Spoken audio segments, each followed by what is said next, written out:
So now that I've finished watching both seasons of Andor, I need to say what stood out to me the most in terms of characters. And in the first place, it's the story arc of Mothma. Now, I already made a video about how much I love her, but that was only based on the complexity and nuance of her story without considering how it all comes to a close. And now that I do know the ending, I wanted to reflect on her complete story arc and how perfect it was, in my opinion. So last time I mentioned how she was something of a Bene Gesserit in Star Wars, meaning genius, powerful, extremely layered, and fascinating in that she was doing acting within the acting her entire life, constantly wearing a mask and treading on extremely thin ice, just so she can survive and help others. All that was amazing, I love it. But oh my god, did I think it could get even more perfect? No, I did not. It's been years since Star Wars managed to fascinate me so much, so I wasn't expecting anything that special. And then the conclusion to Mon Mothma's character just hit me like a ton of bricks emotionally. And it's not that I didn't know what was gonna happen to her generally, I know she joins the rebellion,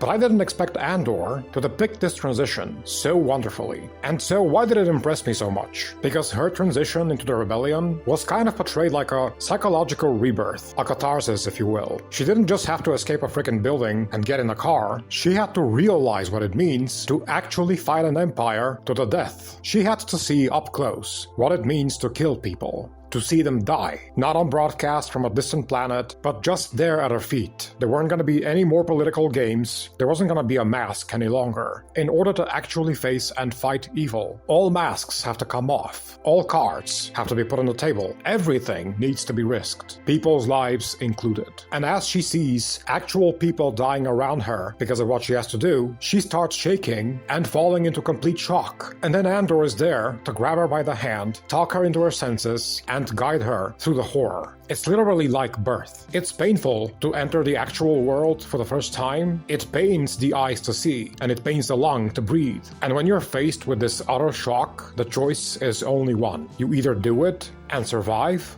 or you cower away from it and you're lost. And so even in her panic and horror, she steps forward and runs towards her destiny, having realized for the first time what it actually means to put your life on the line. And not only yours, but other people's lives too. And I think this is probably the most vital transition anyone can go through. And if you successfully infuse this storyline into a character, then the character is perfectly written. Thanks for watching.